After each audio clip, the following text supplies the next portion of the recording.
Oh, hi, John. Hi, Scott. Happy birthday, buddy. Oh, thank you. Thank you. It's been quite a day, I have to say. It really has. Uh, 29 again? 29. Yeah, can you There believe you it? go. I can. Although considering we've known each other 30 years, we were in It diapers is. when we met. It's 30 years. Can you believe That's that? right. It's Oh hard my to, goodness. It's kind of weird that, isn't it? it is. It is. It's a long time. Happy birthday, my friend. Well, thank you, sir. And I'm looking forward to talking with you tonight and kind of just taking you on a reminiscence Okay. back to those days. Is that okay? That's great. Looking forward to it. I think it's going to be quite fun to get your story. And would you mind if I recorded it? Absolutely. Cool, cool, good. So we going to wait a few minutes to get some other folks on the call. Mina, I hope you're feeling better. How are you? Hi, happy Hello. birthday. I Thank can't you. speak that much because I have still some cough, Yeah. but I Okay. am feeling much better. Thank you very Oh, much. I'm so happy. Don't worry. Don't strain your voice. But it's lovely to see you. Thank you for joining Thank us. you. And Sergio, hola. Hi, Good to see Scott. you. Hola. Hola, ¿cómo estás? ¿Todo bien? Nice, very nice. Good, good, Be the good. guest. And we got Jules. Is Jules my friend in down in Alicante? He's there, and Mike Harris. Yeah, So we got yeah. good to see you. So catching up with everybody slowly. It's about half past 7 here in the UK. It's really good to see we're getting a little bit lighter each day. We're not too dark till around 5 now. So spring is on the way. Don Hutchinson joining us in Spain. So we got a big international group tonight. Good to see you. Hello, How are Scott. you? How are you, Hello, Don? John. Hey, Don. Hi, everybody. Hi, Michael. Hiya. How are you? Yeah. Good. Who else we got? Good. Yeah, he's coming on the call tonight. It's really. How was your second shake, Mike? I haven't taken it yet. I'm going to do it when we finish here, I think. All right. Okay. What time is it with you there, Mike? 7:30. All right. Well, I wouldn't be taking booster. You'll be up all night. Oh, would I? No, it's not the booster. It's the Premier. Is that all right to take? Want to say hello? Yeah, sure. Team in the UK. Yeah. But when you get on the booster this time of night, you'll be flying. No, I haven't got the booster yet, so that's all right. Oh my goodness, what a product! Amazing. Is You know, the more I read about and understand so much recently, I've been learning about the benefits of broccoli seeds, and broccoli seeds is in booster, and I hadn't realized that right off the cuff. You know, very important ingredient. Learning a lot about this. Scott, my boss just showed up. I didn't want to interrupt. But this is Jose, also known as the boss. Hey, I grew up in New Jersey. I always thought it was Bruce Springsteen until I married her, and I realized it's really it's Scott's birthday today. Happy birthday. Yeah, happy birthday, Scott. Nice to see you. Thank you. Hey, David. David's here. Hi, Scott. Happy birthday. Hi. Thank you, sir. Good to see you. I love the baby picture. Yeah, there's a friend of mine said a haircut by mum, jumper by mum, tie by mum, and it was right. You know, in those days you got knitted jumpers and your mum cut your hair, and I bruised my chin. I'd fallen off my go-kart. Just thought it's a crazy picture to put up.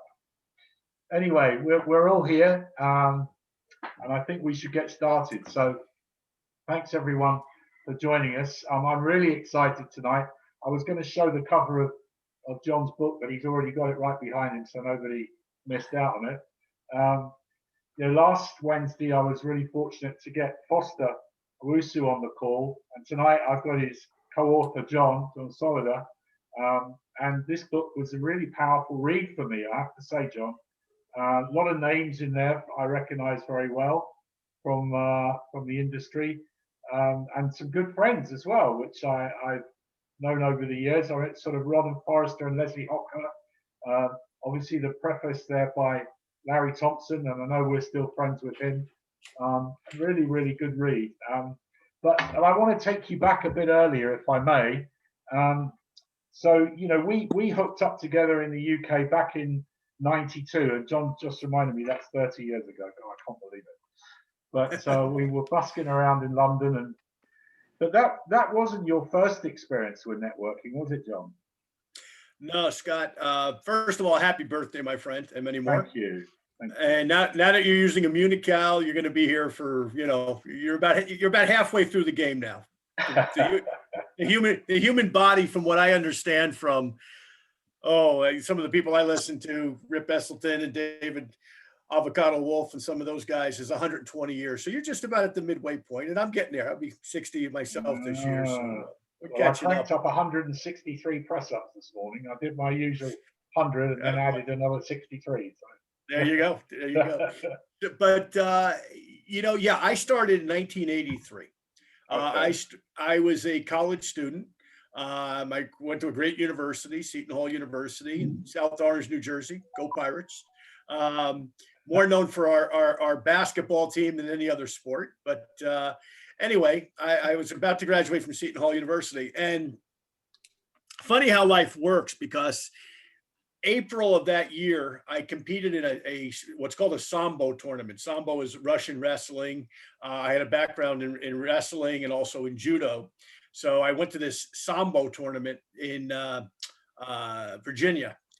And one of the guys I competed against was a then former Olympian. He was an Olympian a few more times. And he talked to me about joining the Marine Corps as a recruiter. He asked me what I was going to do after I got out of college, and I shared with him I had no clue. And the economy was extremely bad. We were coming out of the Jimmy Carter years, which were horrendous in this country. Reagan was repairing the economy slowly but surely, but there was still no jobs, honestly. So for somebody graduating college, you know, weren't a lot of options. I was selling health club memberships part-time, but what happened was he offered me that. And I really started to seriously think about going in and serving my country and becoming a recruiter for the Marine Corps down the road, et cetera, et cetera. Ironically, that same week, I got back to New Jersey. I was at my job selling health club memberships at night. And a buddy of mine that I had wrestled with in high school, who was a couple years ahead of me, he had graduated from Lehigh University in New Jersey, in Pennsylvania, rather, Tommy Husted.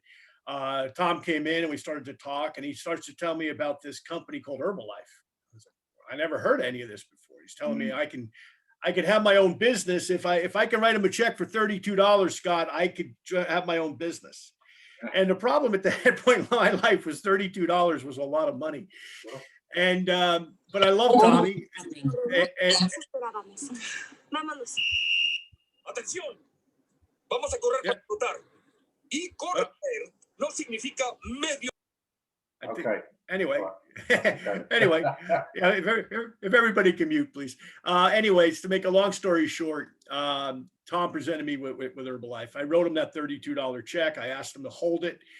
And he said, listen, if you can get a couple of guys together, I think I can help you cover the $32. And I said, okay. So I got a hold of a couple of my buddies that I had competed with in sports. And that weekend, we sold enough product to make about $800 profit. And I was like, now keep in mind, 1983, $1,000 a month you could live on. Yeah. In one weekend, I made $800. And all I did was talk to a handful of guys, and a few guys showed up, and a few guys joined the business and bought some product. I made $800. And that was my start. And the next month, which was May of 1983, and I promised everybody the story will go a lot faster. I'm not going to go through every month of my life since 1983. But there's a lot of relevance here. I graduated college on May 18th. I joined Herbalife April 18th in 1983. May 18th of 1983 was my college commencement from Seton Hall University. And Ronald Reagan, our then president, was speaking at it. Now, I was not a big fan of Reagan at that time. I was brought up very socialistic values in my family, frankly. My father was a union guy and a union organizer, et cetera. And we didn't like Ronald Reagan. He had fired the air traffic controllers. And I said, I'm not going to go. They can mail me the degree. And my father, God rest his soul, my father, Scott, gave me a great life lesson. He said, listen, we don't like the guy, but we respect the office. You're going to go. Well, I know my dad had gone in manholes every single day to make enough money to help me go to college. And I respected my dad enough that I said, okay, I'll go, but I'm not going to pay attention. So I sat back. I don't know if everybody can see it. I sat back in my chair when Reagan came out. I'm like, I'm not going to listen to a darn thing this guy has to say. And about one paragraph in, I started to go, oh, wait a minute, he's making some good points. By about 3 paragraphs in, I was sitting at the edge of my chair because he talked about mentorship. He talked about the fact that in 1932, when he had graduated from college, there were not a lot of jobs. The United States was in a depression. And he ran into a wealthy businessman who told him, and they used to call him Dutch, was his nickname. And he told him, Dutch, you need to find a mentor. You need to find somebody who can teach you to do something that you're interested in. And I'm thinking, you know, I kind of like this direct selling stuff. Like, I'm still looking for a job. I have a resume that has my name and my phone number. There was no email, Twitter, or any of that stuff back then, of course. But I'm still looking for a job. But I'm making money selling this products every day, and I'm liking them. By the way, I'm an athlete, and I'm using them. I'm getting nice results with them. I love the energy product in particular. And long story short, June of '83. My friend Tommy, who was my upline, my sponsor, along with a couple other guys, they said, we're going to go up to Connecticut and we're going to go to this big event that the company's holding. And I went to that event, Scott, and I saw successful people. And I heard my mentor in the industry, Larry Thompson, talk about the fact that for things to change, you have to change. And for things to get better, you have to get better.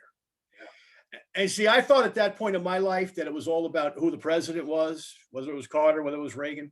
I thought it was about the economy. I thought it was about the fact that I grew up in a very hardcore family, a lot of drinking, a lot of fighting, a lot of aggressive people. I thought for all those reasons I couldn't be successful. And all of a sudden, this guy comes out, and I related to him. He had a construction background. I had a construction background. But I related to his comment that for things to change, I had to change. For things to get better, I had to get better, because nobody ever told me it was me that was the problem. I thought it was all these other things, right? And anyway, I took what Larry said that day, and Jim Rohn, I think, was the originator of that comment. Who better, right? And I didn't know who any of these people were, by the way. Larry Thompson, Mark Hughes, Jim Rohn, Amway, Shackley, Herbalife. Never heard any of them. But all of a sudden, I said, you know what? I'm learning some incredibly valuable things here in this little part-time business venture. And by the way, I'm making money. I have money in my pocket all the time. I have cash. I go to the gas station, I'm paying with cash, Yeah. I take a girl out, I'm paying with cash, And so life was starting to get pretty interesting. And then, of course, for about a year, it was real good. I went out to California. When I graduated, I went out there. Tom had moved out there, him and I, and another old wrestler, Scott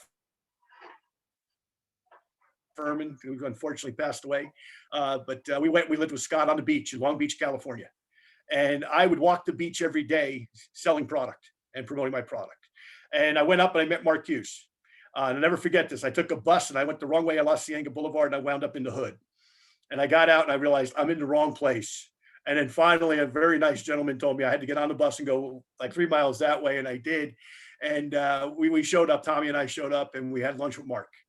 And Mark Hughes, God rest his soul, he's gone too. But Mark was such a gentleman and so sincere. I mean, here we were 2 young kids. We weren't doing much volume. We were babies in the business. He's running a couple $100 million business, and he took time. We went out in his Rolls Royce to have lunch.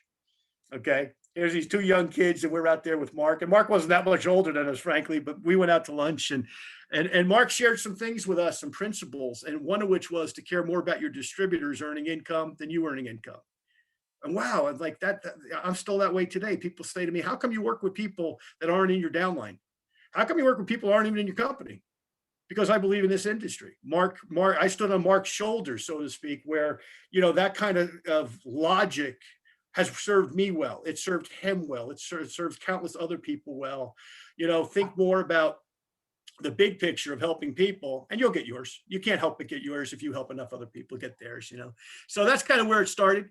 And then Herbalife had a problem in '85 with the FDA, big problem, major problem. And I couldn't make a living. My income dropped dramatically. So I went out and I sold life insurance. And I thought that was going to be my path for the next couple of years. I sold life insurance. And then 1987, Jeff Roberti, through another guy, gets a hold of me. I'd met Jeff in Herbalife, and tells me a little bit about the company he's with, selling water filters. I'm like, well, what a timely product, right? I mean, the environment wasn't very good then. It's not very good now.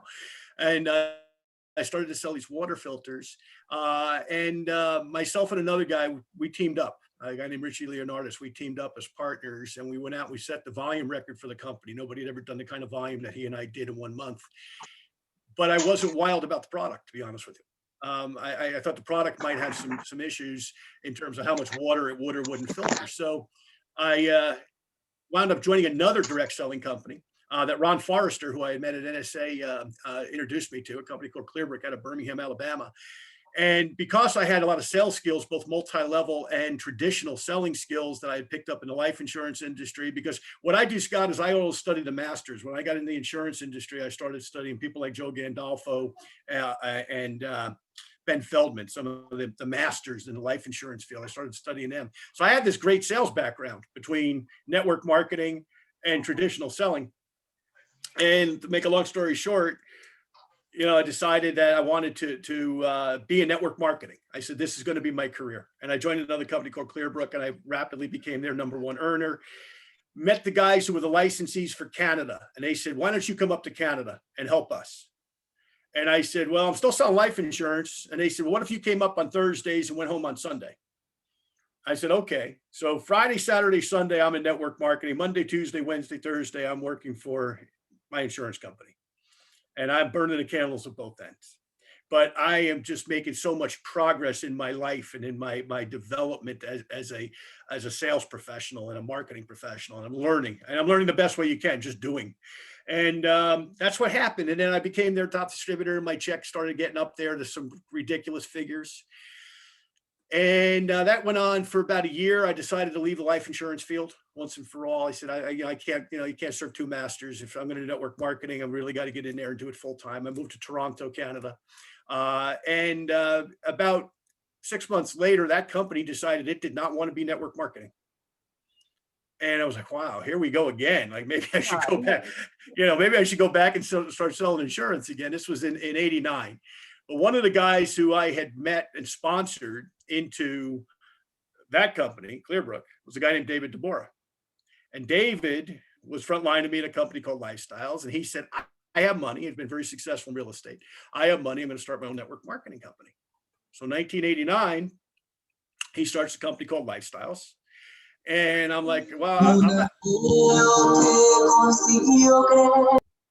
I'm not sure I'm going to do this again, but why not? I know a lot of people. So we started to transition our organization from the water company to Lifestyles. It was a diet cookie company, believe it or not, when we started.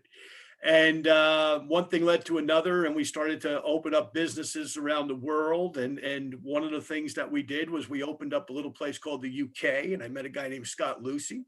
And I eventually met a guy named Don Hutchinson eventually. Break song for you a minute, because I want to just kind of encapsulate that story, because you went through 3 different companies there and an experience with direct sales.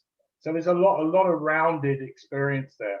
And the thing that we're hearing is that you were very successful and reached the top position and did some huge turnovers in those companies.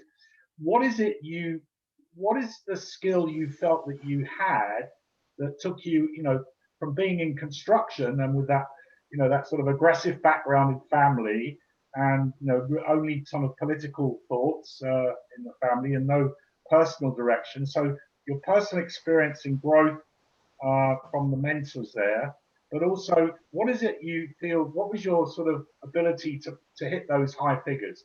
What was it you were doing in terms of your recruitment activity? Who did you focus on? And how did you kind of work with those teams? Because you can't do it on your own, John, right? We know that. You have to do it with a team. So how did you do that in those early days? I always believed in something that Bobby DePew had created and taught, and that was the 10 penny principle. A matter of fact, my earlier books, I don't think you can see this with that screen I have behind me, Moving Up, Yeah. which is available in English and Spanish on Amazon, by the way. Little promo. Okay. Well, Anyway, but Moving Up was my prior book, and in there is all about the 10 penny principle. But what I would fundamentally do, Scott, in all of these companies was what I was taught way back in '83. Put 10 pennies in my left pocket, talk to 10 new people a day about my product and opportunity. And every time I talked to one, I would take a penny from my left pocket and transfer it to my right pocket. And by doing that, I developed a habit of talking to people. And I got past my fear of talking to people, by the way, because worst case example, what do they say? I'm not interested. They're not going to beat you up. They're not going to kill you. They're just going to say, go away. I'm not interested. Great. Let me go talk to this guy because you're not interested. Right. So I developed that level of confidence. And that's how I think that was one thing. Second thing, I developed some leadership skills where people knew, and Don Hutchinson's on this call. He can relate to this because I'm Don's sponsor in the business. If you contact me, I will contact you back. I was a very good communicator even back then. That if somebody called me, or years, but if somebody contacted me, I assumed that they needed something, and I contacted them back immediately. Okay, immediately might be a day. It might.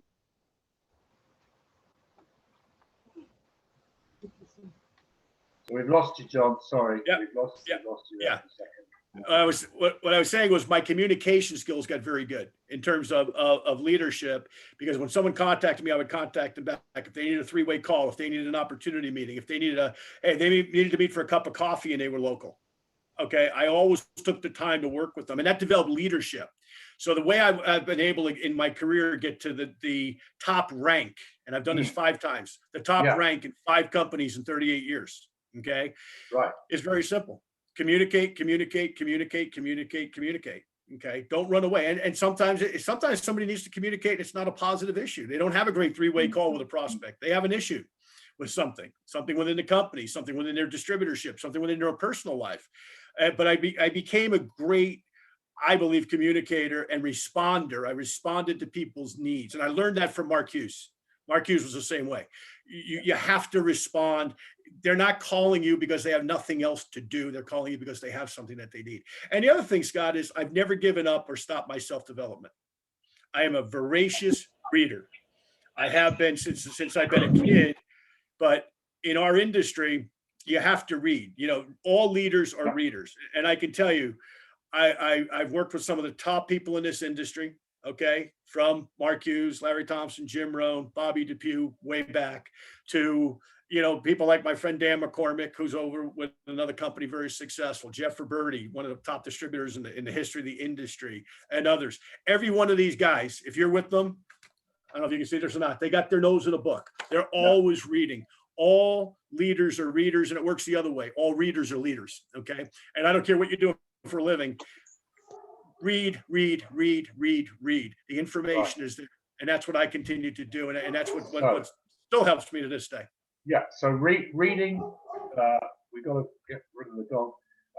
Reading, communication on a regular basis with your team, being there for them, right? That's important. And the consistency of reaching out to new people, because I think it's important that everybody gets this, that whatever rank you achieve, I mean, whether platinum or diamond, we're still doing the basic things, right? You've got to be talking to people on a consistent basis, and you've got to be bringing new people into the business as customers and consultants. And I know you've not stopped doing that, because you and I are working together right now in Europe. So, it's all of those years gone by that nothing changes. And if people get this and can pass it on to their organization, that if they just keep on working on self-development, be consistent each day with the people you talk to, and work with your team. Those are the 3 key points right now. So coming back up to 92, we're now with lifestyles. Mr. Deborah, with his wig at that time, he doesn't have one now, right? He got rid of the wig. I don't think so. So yeah, so we're in 92. You're in London. I'm living in London. I'm living in Epping. Beautiful, beautiful Epping, Essex. Used to take the train in to do the meetings in the city. Love the UK. Just phenomenal. Yeah, well, I don't need to tell people on this call or if they live there, but just a phenomenal. especially as a young guy, because keep in mind, Scott, I'm in my early 30s. I'm living in, one of, if not the greatest city in the world. And I say that being a native New Yorker, by the way, but London is just got everything. I mean, everything. And the history. And I'm a history nut. So I love the history of the United Kingdom.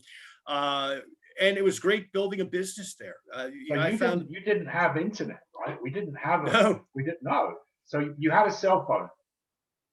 I had a cell phone, but I barely used it. Yeah. Okay. So how did you get started in the UK? I mean, you were living over here. You made that commitment to move here, and you were starting with Lifestyles. How did you, as not being, from the country, not having any personal contacts from school and stuff, how did you get that started? I did a couple of things. Number one, I ran some ads on this side of the pond. Okay, there was some newspaper. I lived in New York at the time. I ran some ads in some newspapers in New York, and I met some people from the UK. And one of those people introduced me to Nigel Allen. Oh, right. Yes. And Nigel introduced me to Simon Brooks. Right. And others, and I'm forgetting everybody's names, but those were the guys. Those were the guys that I started with in the UK, which was a good guys to start with, by the way. They're very good networkers. Yeah, I think Nigel's in Thailand these days. Yeah, he's in Thailand, and Simon is there. And of course, Simon's son Fraser's doing some great things on his end. And by the way, the day Fraser was born, I went with Simon to the hospital, so I saw him as a baby. If anybody on this call knows Fraser, but that's how far back Simon and I go. But that's where we started. And Jim Marr up in Manchester, and we had some great people up in Scotland.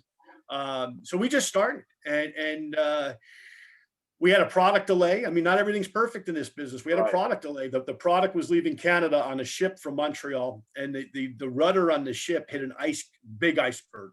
It didn't sink. That was the Titanic. That was earlier, though, right? That was a little earlier. But when it left Belfast, it was fine. I know that. I've been at Belfast a number of times with David Hare. I even got the shirt that says it was fine when it left here.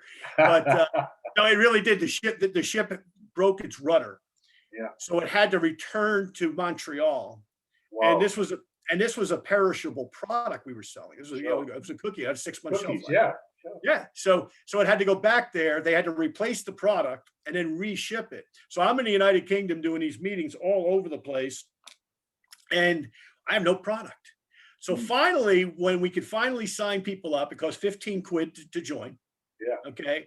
The first night we did a meeting in Whitemarsh, the Whitemarsh area of London. Okay, where we could really do meetings. And we took that night almost £400,000 in entry fees. Whoa. It was insane. And it was cash. Now, here's the funnier part. I'm a pretty big guy. I've fought most of my life, wrestled, judo, jiu-jitsu, sambo, everything, but I'm not that tough. I have all this cash in my room. They give it to me. I've got to get it to the company. I'm thinking, if I get robbed, how do I explain to the company that I've got stacks and stacks and stacks of cash? Everybody's paying cash, right? Incredible. It was crazy. It was one of those funny times, but I got the cash to the company the next day, and everything was fine. And the product arrived, and of course, we built a big business, and that business. Okay, so eventually, so a couple of things there. The great sort of phrase that comes to mind for me is you work locally and think globally, right? And that's exactly what you did. You started to contact people in your own state, I guess, or with that ad you ran, right? Was in your own state. It wouldn't have been a national paper in America. So you were running it in your own state. You made some contacts that were British or had British contacts, right? They were British. It was a British paper in New York City that a lot of people from the United Kingdom read that were living in New York or New Jersey or that area. So I figured, well, let me meet some expats that are here, because obviously you know people back there. And it just turned out that one of them knew Nigel. It was like, it was network marketing, and the guy wasn't even interested in the business, by the way. That's the funnier part. The guy just said, I know this guy Nigel. He's pretty good at this stuff, and it was more or less a cold call to Nigel. Okay, what were you? I'm sorry to cut across you, but I want to get these nuggets, right? So what was what did you say to these people? Like, my company's opening in the UK. I'm planning to go to the UK. Who do you know? And what kind of profile did you ask them about? Is it like anyone you know, your auntie, or was it something specific? Well, there were more people than Nigel I was in contact with, but most of them weren't networkers. They were just, moms and pops, and I knew they were, nice people, but I wasn't going to hop on an airplane and fly across the ocean. Right. When I met Nigel, I actually engaged my friend Mark Zuckerbrod, who was in the business with me. Mark had worked internationally, and I said, "Look, why don't you work with me with this? This is too big for me. I'm one guy." And I already had a growing business, by the way, in Canada, the United States. I was already making, I guess I could say it on it. Well, let me put it this way. I was making a steady 5 figures a month already. I had a big business to support and conference calls and everything else. So it wasn't like I was starting the business from scratch. I'm like, now I'm going to go to another part of the world. What about these people back in Canada and the United States? I got to support them. So I brought Mark in, and I said, Mark, I got this guy, and Mark was just a professional networker, and he was all over it. And he said, great, I'll work with you. And that's kind of how it started. And he became Nigel's sponsor. And then I went to the United Kingdom. And I met Robert Peake, was one of the guys that Nigel was working with, very professional business guy. He was a business guy, not a networker really. And Nigel and his wife, Robert and his wife, were kind enough that they said, hey, we have a big house. If you want, you can stay here with us. But if you're going to stay long term, pay a little rent. And so I wound up renting the 3rd floor of their house. That's kind of how things started. So I had my own place. This is fascinating, you see, because I think, there's a lot of leaders on this call, right? There's a lot of people that are very serious about our business that are listening in on this call. And what's happening right now with COVID is that a lot of people are being misplaced. People that have business experience, people that have fantastic contacts and networks, people that are now really in a difficult situation because they can't operate a small business the way they could before. Hospitality industry, travel industries, they're all suffering. So this is throwing up a lot of people into the marketplace, and we're seeing from the DSA, the Direct Sales Association, that the growth in this industry right now is phenomenal. So when you add those two things together with the product we have, which is clearly very important product right now with the conditions of COVID, etc., and there's a lot of people looking to get involved in something to get them some cash flow, right? And they have fantastic contacts. So I think this is important just to focus on this for a moment, working locally and reaching out into expanding markets where we are, right? Okay, so right now, UK, Ireland, parts of South America. Who do you know in your local community that you can contact? Now, we used to use advertising in newspapers, but the kind of way we go forward now is Facebook, right? And we'll have that conversation another day. But that's the global newspaper, if you like, that where you can attract the kind of people that you need to expand your business. And one more thing, in the UK we have biscuits, not cookies, and I don't know how on earth you were able to sell these soggy biscuits, as we call them, back in the 90s. But you did a great job. So tell us what happened. Well, better than that, I was able to collect almost 400,000 pounds in entry fees without a single cookie in the country outside the ones I was eating.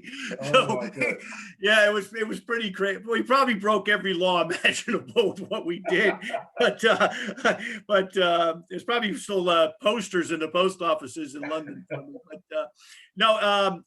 honestly, it was that people, very much like now. To your point, Scott. People were looking for something. Okay. They were looking for that plan B that a lot of people call it, that part-time thing that they can engage in. My sister Nancy, who you've gotten to know well, is a prime example. She makes a lot of money. She's very successful, but she's getting older. She's had some health problems, fell in love with a Muni-Cal. And her and her husband, Tony, are now engaged in the business. Like, they're calling me. I used to call, hey, you need product? They call me now, very, very excited. And, they're a perfect example of a plan B. The other day when we spoke with Italian, my friend Italian and Peter, same thing. These are very, astute business people who are saying, hey, you know what? The woman happens to be in the travel industry. And perfect example in the travel industry. What are you going to do right now in the travel industry? You're going to go broke. Okay. So there's a lot of people where this situation has affected industries that were very healthy industries that may or may not be again in the future. And how long do you wait, more importantly, to take action?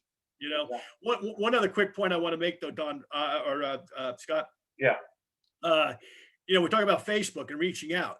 Back Sure. then it was newspaper ads because that's all we had. Exactly. Today, to your point, Facebook as a perfect medium, social media. Okay. I knew Don Hutchinson, okay, from the Lifestyles days. Mhm. I knew of Don Hutchinson from Herbalife. Okay. Don had done very, very well as one of the early leaders of Herbalife there on the continent.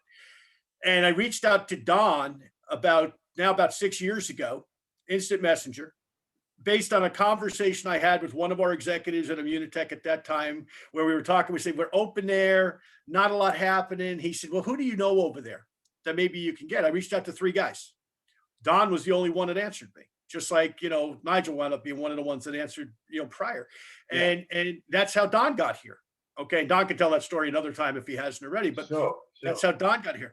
Okay. The people that you would talk to with me Sunday afternoon. Okay. Yeah. That was one of my Facebook things again, where I sent them our new video. Okay. The 100yearsecret.net. They watched it, interested, blah, blah, blah. So, you know, once again, the business hasn't changed. Our business is reaching out to people. That's our job. It was that way in 83 and it's that way in 2021. Now, I hear, you know, the underlying message to me, because I really, really connect with what you're saying, John. I guess that's why we hit it off, you know, all those years ago. But you know, if you're gonna have real success in network marketing and all the stories you've got in your book and all the people we were discussing there, you know, have something in common is that they treat their business as not a $30 business, but as a $500,000 business, right? And if you go in there with that attitude and you're starting from ground zero, you need to build your front line of your board, if you like, your boardroom, your frontline officers, your frontline soldiers, whatever you want to call them, the people that you're going to work with closely to expand. And I learned something from our Sir Richard Branson. He operates 200 companies globally, right? Mhm. And he's very rarely there. I mean, most of the time he's on his little private island in the Caribbean. So, you know, to recruit the right kind of people that have the contacts and the business acumen. And there's probably never been a better time than right now, because, you know, usually it's difficult to connect with people because of their busy schedules. If they're busy, successful people, it's tough to get their attention. Right now, and they're spending so much time online, it's easier to reach out to them. And I just really want to stress this, because we've got people online from Mexico, from South America, from Ireland, from Spain, and the UK. And it's so important. You're working to focus on attracting some good leaders. And I think that is just an amazing message you're telling me there. Well, and you know what, you know, John Maxwell says it best, right? You know, everything rises or fails on leadership, whether it's a church, whether it's a government, whether it's a business. That's what you're looking for. And, you know, sometimes that leader can be living next door to you. And sometimes that leader's living 6,000 miles away from you. Okay. And you don't know where leadership lies. I did an interview with Blanca Fernandez, and I were together in Houston last week at Mauricio's home. And Blanca doesn't speak English, but she through one of our other friends, she interviewed me in Spanish, English on how to develop leadership. And we're sitting on a bus, and she's asking me this. Like, I'm not prepared for this. I'm just kind of going, well, let me tell you what I've done. And it's not a perfect science, by the way. But if you're going to develop leadership, the number one person who you need to develop as a leader is the man or the woman that you look at in the morning when you shave or when you put your makeup on, ladies. It's going to be, it starts with me, right? Exactly. You are not, you know, people ask me sometimes that haven't been really successful in network marketing. They're like, why am I not getting leaders? Because you're not acting like a leader. Right. How does a leader act? A leader recruits, a leader works, a leader leads, a leader communicates, a leader does conference calls, a leader shows, to quote Mr. Rohn, shows up. Okay. Got to show up. Okay. Right. You got to do the basic fundamental things that a leader does. Yeah. Okay. If you do those things, people will go, that man, that woman, that couple, they've got leadership skills. And if they're a leader themselves, whether it's in network marketing or traditional business or in anything else, they're going to recognize leadership in you that they're going to flock to. They're going to want to be part of your team. Okay. And yes, all the other great things. We got a growing company around the world. We got a dynamic young owner. We've got a great product legacy. We've got 46 years of history. We got it all ahead of us. All those are really good reasons to join. But are they good enough reasons to join you? You've got to become the leader, okay, by doing the basic fundamentals. If you don't know what the 10 penny principle is, go get the book and read it. I wrote an entire chapter on it. Yeah. Okay. It's really simple and every one of you can do it. Okay. But what it does is it gets you into the habit of talking to people. It gets you into the habit of leading, where somebody says, how do you build the business? Because, that's the first question most people ask, right? No matter what their background, how do you do this? Well, if you're not doing it, how are you going to tell somebody else to do it? Exactly. I kind of laugh when I hear people who are life coaches. Sure. What does that mean exactly? How do you life coach somebody? How do you tell somebody else about their life? Well, here's how you do it in business anyway. I don't know about coaching in life, but I can tell you about coaching in business. It's real simple. You do it by doing it, and then you can teach it. Okay. And then you can teach it to a few people, and then those few people will teach it to more people. And then those people will teach it to more people. And before you know it, you've got a movement going on. And before you know it, you've got a business going on. And before you know it, you've got an income going on. And before you know it, you've got a business that you can give to your kids and your grandkids 20, 30 years down the road. Yeah. That's So we call it teach how to teach, right? Exactly. Teach how to teach, because if you're trying to do it all on your own, it's like spinning plates. Remember these guys used to have the long pole with the plate on, and they like 25 of these things across the stage, and they're running from one end of the stage to keep the plates going. I mean, it's stressful, it's difficult, it's a nightmare. You're going to come unstuck, right? So you've got to develop your core team. I mean, from what we used to do in London back in that day, and it's interesting because 92 was also a period when Lloyd's underwriting insurance had some big problems in London. And the underwriters, the Lloyd's names, the guys that had to back the insurance policies, they had big drawings on their investments. So a lot of people came out of the city, professional people, and started working in network marketing. And it was a really interesting period. It's very similar in many ways to what we have now. I think that's also quite interesting. So taking that story from there, working with key leaders, being a leader yourself by going out, talking to people, selling the product, and getting that duplication.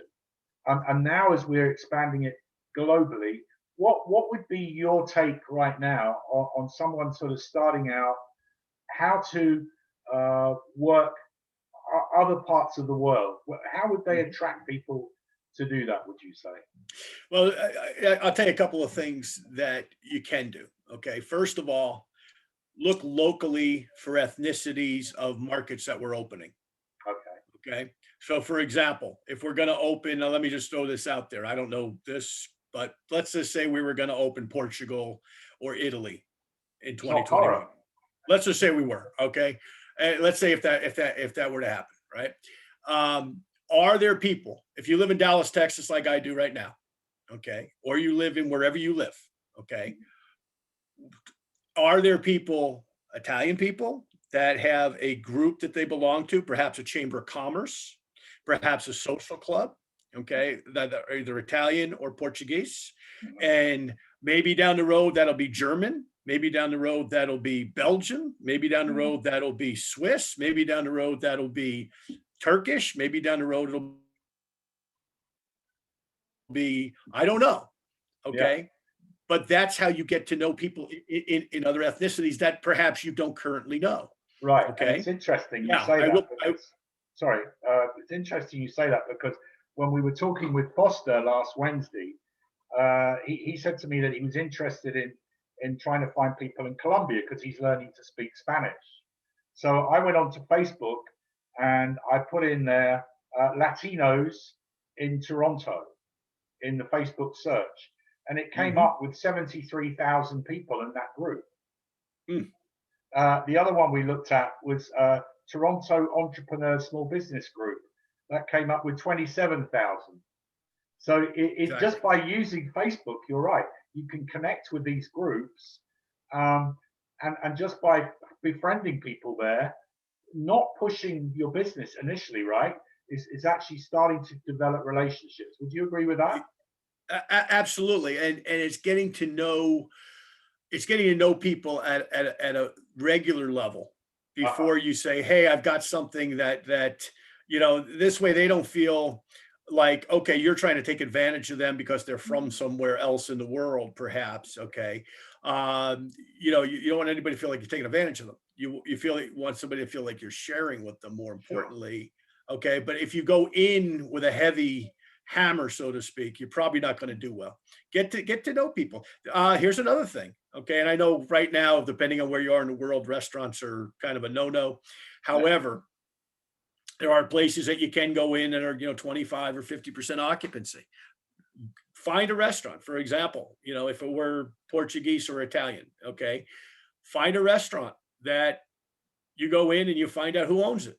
Chances are they're Portuguese or Italian if that's the kind of food that they're serving, right? And they may be second or third generation. It might be grandma's recipes, but chances are they know some people. Perfect example. My brother-in-law, Tony Cellini, okay, has relatives in Italy. Yeah. Okay. So, it's not in Sicily, right? No, It sounds like the Cellini family sound like, I'm going to do you a favor. Yeah, well, but as an example, okay. Now, Portuguese, because of my background in jiu-jitsu more so than in judo, I've got a couple of Portuguese friends because the way that the sport grew was through Brazil. And obviously people in Brazil speak Portuguese. Okay. So I've got a couple of contacts, not great contacts, I got a couple of guys. Okay. That, if we are going to go there, hey, it's worth a conversation. They're friends, they're business friends as well. Okay. That I'll talk to. But point being, there's people of every ethnicity in the world right in your backyard. You don't have to get on an airplane and go there to do business. There is the point. In my career, which is now going on 38 years in April, I've had downlines in every continent in the world. And many times I never went to certain places, okay, just because, they were third, fourth, fifth, eighth level deep, okay, and I didn't speak the language, so I had no value going there, for example. But I've had downlines in many, many countries. But forgive me for being, a little selfish here, but with regards to the UK and Ireland, both these countries speak English. So, a lot of people in the States, Canada, and some of our friends down in South America that are speaking English are reaching out. The connections between New York and Ireland are phenomenal. I mean, a lot of Irish, obviously, in New York. Tremendous amount. The wonderful thing about the Irish community, I'd have to say, and it'd be interesting to get your take on this, John, but they are very close knit. If you can get the attention of an Irish person in business after a few Guinness and a few Bushmills, you get their attention. But once you get them on board, they're great at networking because they know everybody in the country. Right? Phenomenal. And with regards to Spain, us Brits, that's our Florida. Okay, so when the Irish and the Brits go traveling for sunshine and palm trees, we go to Spain.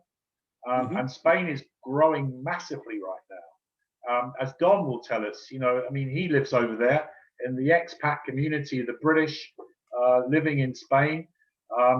Some of them are semi-retired, but many of them are now have got their contacts back here and would just love to top up their income. And also the product is going to be very important for retirees, once you get sort of 50 plus. So what would be your thoughts on that? You've worked with Don. Well, let me go there, Scott, but let me throw one other thing that people can use. Yeah. Believe it or not, the CIA Factbook. Okay. Believe it or not, the CIA, the Central Intelligence Agency, publishes a fact book online. Okay. They won't tell you everything. Okay. But they will, what they have there that I've used in the past okay, is it gives me demographics breakdowns of ethnicities in different markets. For example, in Ontario, Canada, 52% of the people were not born in Canada that live there. So that means if you're walking down Yonge Street in Toronto, 1 out of 2 people that you see, so, you know, were not born in Canada, which means they were born somewhere.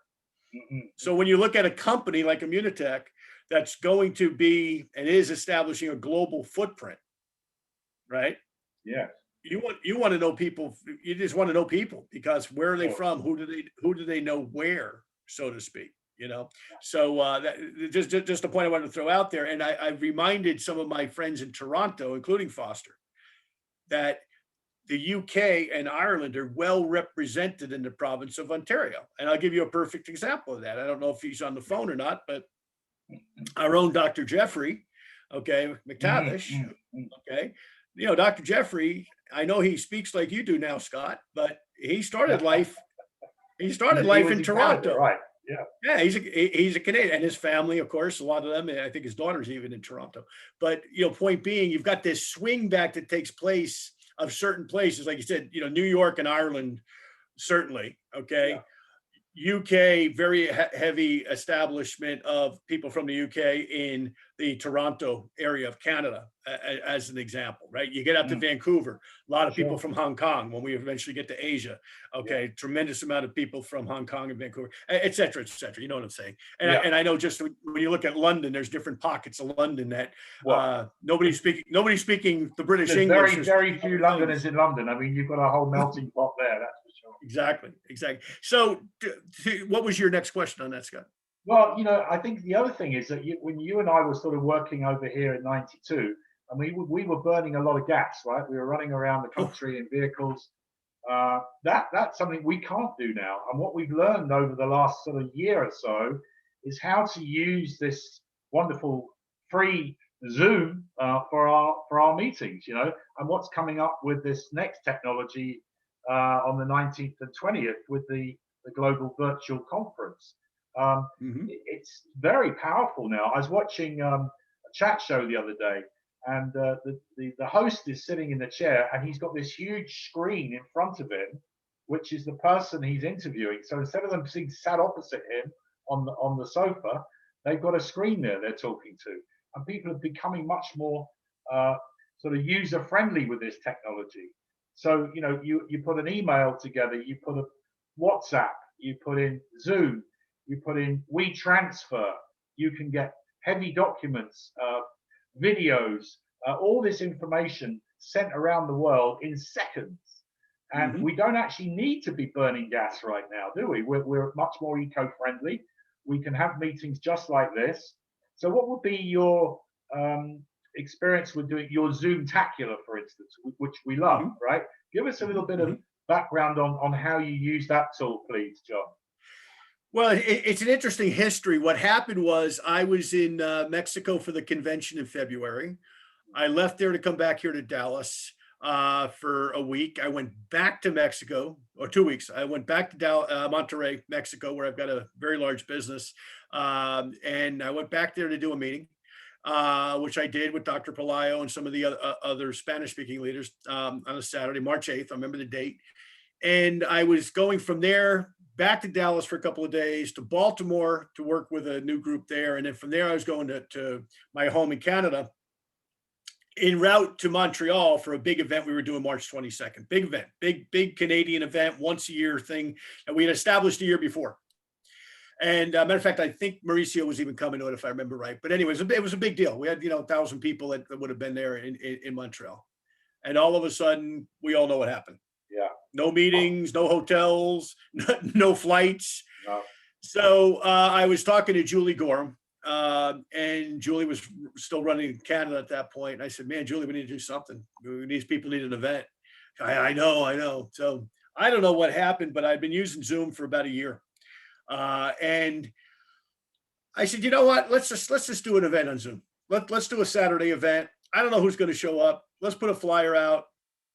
I'll pull some people in, some of my lead distributors, and I'll see if Mauricio's available, and whoever we can get, whoever's available. Yeah. That was March 22nd. So March 22nd was the very first Zoom-tacular. And it's kind of morphed from there. We've done some interesting things. We interviewed Dr. Lewis from Oracle. We interviewed Dr. Linsman from University of Colorado, who does all the things with TBIs. And we interviewed Dr. Corellis from the University of Laval in Quebec on kinesiology and results with Immunical. And of course, Dr. Kongshaven was our earliest interview. And we had John Molson, by the way, do all these interviews, who better. And of course, multiple interviews with Dr. Gutman, multiple interviews with Dr. McTavish, with Dr. Cellini, with other doctors. I'm forgetting everybody right now, but every month I wanted to have an event, an online event. And that's what we did. And it worked. And we needed something, to be very frank with you, we needed something in the English-speaking world, a tremendous amount of things in the Spanish-speaking world, tremendous amount of leadership, not a lot, frankly, in the English-speaking market. So we need something that's going to tie people together during this time, not knowing, by the way, March 22nd, hey, this thing's probably temporary. We'll probably be back to doing meetings by June or July, not thinking we'd be sitting here in January going, but that's how it was created, and it's grown, and it's we've had some of them that have had 500-600 people on them, and they're growing. But more than that, Scott, once you get back to leadership. Yeah. On the surface, when you look at the Zoomtacular as a distributor, you see it's a one-time event. But what you don't get is what we're doing is we're using all of that footage. We're taking all of those interviews and we're using them on XYZ Tools, which you might want to write down. XYZ Tools is where we store all of this stuff. Okay. XYZ Tools, what is it? XYZtools.com or what is it? .com. Yeah, XYZtools.com. Okay. And this is where we store all of this footage. And then when we need it for something, we've got it. Perfect example. Old friend of mine, Dr. Ed Figueroa down in San Antonio. Ed was an Immunotech distributor a number of years ago, and he kind of decided he didn't want to do it anymore. He had some health issues, some other problems, was living over in Korea, came back to San Antonio. We started talking before Christmas. Well, Ed is the guy, because of his military background, he was a medic in the military. He said, I think I could do something with this product with TBIs. So what did I do? I said, hey, Ed, let me show you something. I sent him right over to XYZ Tools, and we pulled off Dr. Linsman's interview. And what did Ed do? He gave it to the guy at the VA there in San Antonio that he's now talking to. Now, I don't know how that'll turn out. Right. Okay. But that's what we're really doing, is we're taking all of this 40 plus years of history and trying to record as much of it as we can for specific instances where a person has this need or that need. The athletic world is an underserved market, for example. Yeah. Dr. Lewis, who is one of the scientists at Oracle, phenomenal guy. We've got so many athletes that are now using Immunical.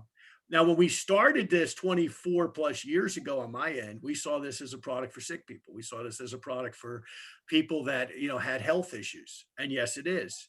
But no, it's not. It's for everybody that breathes that has an immune system. That would be every person, young and old, whatever ethnicity you are, wherever you live in the world, you need Immunical, bottom line. And I think, that's really come under the microscope right now, because I think people were very blasé about their health, if they were generally well, right? But, in the world we've kind of just left behind a year ago, there was a lot of stress. There was a lot of bad eating habits. People are now much more focused, I think, on looking after their diet, looking after their immune system. And that we need to really share as much of this information as we can with all of our teams, I would say, because all they've got to do is basically get online, do a couple of testimonies, or have a Zoom amongst their own team. They don't have to have 500 people, right? They can have 5. And Exactly. invite ourselves, our leaders, our teammates, people that are doing well. And I've got a person over here. I'm working with Emma Hine and her family. She's a single mom with three kids. The eldest boy, Lewis, had a dreadful skin condition, eczema, covered his body, his back, his arms, his legs. They tried all sorts of different things. Nothing worked. He's now completely clear. Right? He's a young guy of 18.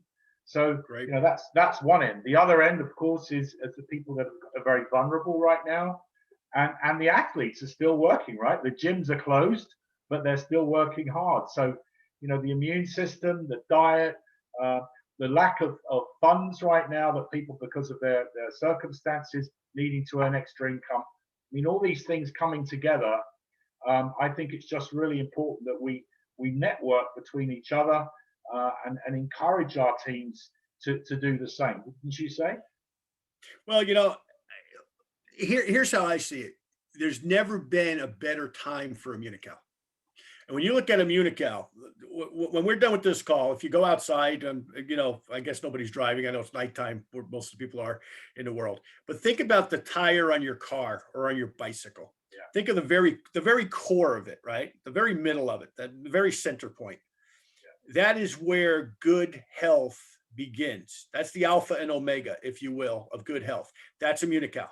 All the other things, you take a walk around the block, great. You do your push-ups, great. You do your pull-ups, great. You play tennis, you play golf, you do whatever it is. Okay, you eat a good diet, okay? Lots of fruits and vegetables, lots of good fiber. All those things are really important. But without Immunical, you're missing the most important thing that you can do. Think of Immunical at the center point and just think of all those other spokes on the wheel as all the additional things that you could be doing, should be doing, frankly. Getting enough rest, for example. Staying away from negative news. Okay, Sure. That's something I had to stop myself. I literally cut off my TV. I basically get about 8 channels right now, so I can watch American football this time of year. That's it. I do not watch the news. It's not that I don't care. I'm up on it. Okay. But at the end of the day, I'm not going to sit in front of the boob tube and watch somebody tell me what my opinion should be. No. And you shouldn't either. And frankly, the mind is a very interesting thing, and it's so easy to influence. If you watch that and think about when the news is used to be on anyway, before you go to bed. Yeah. You watch all negative stuff going on and then you go to bed. What does your mind do? You might be laying down thinking you're sleeping, but that brain's still working and it's influencing you in a very negative way. You get up the next day negative instead of positive. Turn all that stuff off. Find a good book. Find something that's going to motivate you. Find something that's going to lead you. Find something that's going to help you in developing the most important person you need to develop, and that's you and your future and your life. Okay. I can think of a few good ones. Moving Up, Leave Nothing to Chance, Think and Grow Rich, Built to Last. I can think of many, many books that you could read. The Holy Bible, certainly, obviously at the core in my case. But, you know, at the end of the day, you know, do that, because the brain is so important, especially when this type of thing, which is so unprecedented in all of our lifetimes, is going on in the world. If you listen to it too much, you are going to be influenced the wrong way. People are scared with good reason.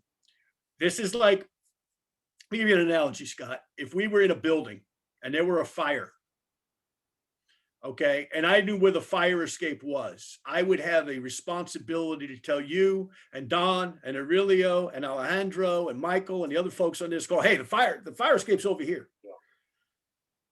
That's Immunical. Okay, that's Immunical.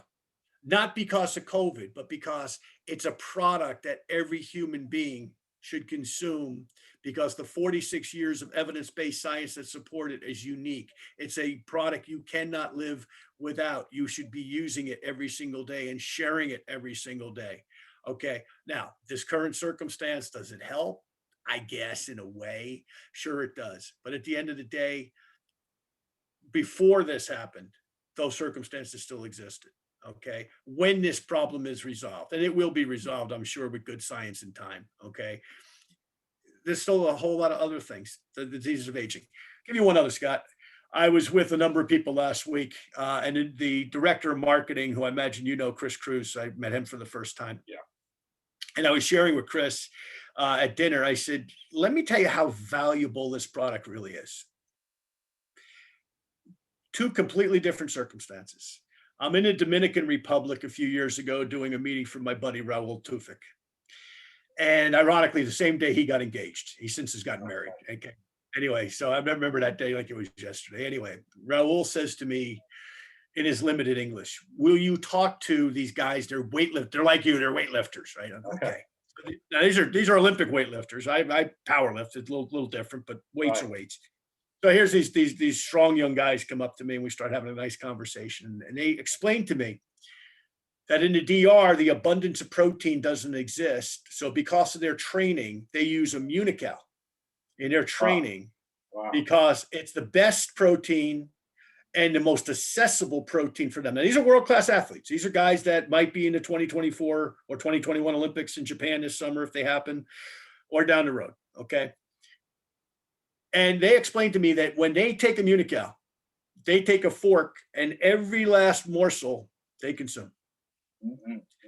Now, I have a friend here in Dallas who I put on the product 15 years ago, who at that time was a very serious patient with the big C, which we can't mention on calls, right? Yeah. But you go, know what I mean. And that gentleman's still alive. And I've sat with him and I've watched him do the same thing, scoop out that remaining, those protein molecules that get stuck to the cup that we all complain about. Me too. So here's every two- day. So here's two completely separate reference points. World-class athletes value this product at the same level that very sick people do. Yeah. And you have this product to take, to share with your loved ones, and to share with humanity. And oh, by the way, we're going to send you a lot of money to do that. There you go. That's the oh, by the way, is the money is there.